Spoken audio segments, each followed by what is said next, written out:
many times, thank you all for being here and committing yourself to getting us through the finish line and electing Jess King to the state senate. I'm delighted to join Julie Lassa, who I've spent quite some time on the campaign trail with before, and I want to start also by thanking you and your fellow senators for the decision you made that allowed us to find our voices and organize. Thank you for your courage to give us our voice. Yes.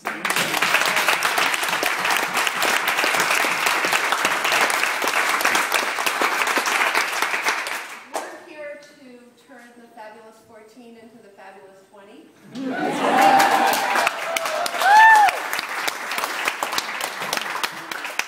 I just want to reflect on what we've seen in our state over the past half year. From the perspective of someone who spends part of my time in Washington, D.C. and then rushes home every weekend to spend my time here in Wisconsin, I sort of feel like I'm living in parallel universes because the same battle is actually going on in each location. It is about workers' rights at its heart. The attempt to take away collective bargaining rights, the difficulty that unions in the public sector will have in even organizing in the first place because of the obstruction of the day. But we also know that there's the link between workers' rights, fundamental workers' rights and fairness, and the survival of the middle class, the backbone of our economy and our society and our democracy. And we know that both at the state level and at the federal level, that is really what this is all about. And Julie was talking about the favors handed out in the first few weeks of Scott Walker's administration to tax breaks and tax breaks for the wealthiest corporations in the state that created a budget crisis, just like the crisis that we saw last week in Washington was a manufacturing crisis, something that usually had been handled according to routine business, became a crisis which then put on the table some of the very things that we rely on to protect the middle class and the workers of this country.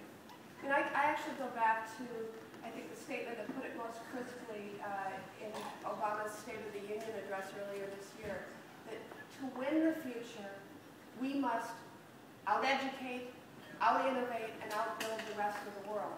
Absolutely. That's how we protect the American dream and the promise of the American dream for future generations. That even at a time when we're reducing deficits and balancing budgets, you protect those investments, education, innovation, and infrastructure. And that's precisely what has been devastated here in Wisconsin and is being devastated right now in Washington, D.C. What I experienced when I spent, the time that I spent in Washington, D.C. is my colleagues come rushing to me when I returned to update me on what's happening in Wisconsin.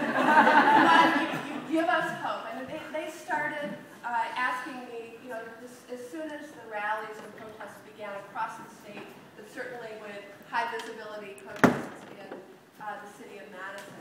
And I remember returning home in those cold February weekends and seeing first tens of thousands and then literally well over 100,000 amassed.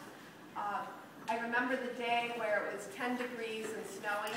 How many were there? Yeah. I don't know how many of you have seen the movie March of the Penguins. Okay, so you get what I mean. But, you missed that, but we told you about it. The way to actually get 100,000 people marching, it feels a little bit less like 10 degrees and a little bit more like 20 or 30 degrees. It's the warmth of your fellow citizens. But as lighthearted as this was serious. Why did people come out in those numbers? Because they saw their children's future being attacked. They saw their neighbors being attacked politically. And we found it an imperative here in this state, in a day and age where money seems to call the shots, that people in Wisconsin were going to call the shots. And it was so moving to me, especially as I was fighting those battles out in Washington, D.C., to come home and see a state enlivened by the imperative to speak up, because you gave us a voice, you gave us the opportunity to speak up. and to fight back. And now we're on to the next round. Our protests and our crying out to be listened to by our governor and our state legislature did not work in the first phase. So now we have these recall races. And my colleagues in the country is still watching Wisconsin. And boy, they can't wait to see what we're able to accomplish together next Tuesday. So I keep getting asked for those updates, what's happening. And they're cheering you on from across the country. And I don't want to make you feel like the pressure of the entire country and the world rests on your shoulders. As you go out. But really, the hope that you provide is genuine. People in states that are getting similar attacks, Ohio, Michigan, other states are looking to us. And if we fight back successfully, it will give them great hope. It will give us all great hope as a country. What you are doing is so important.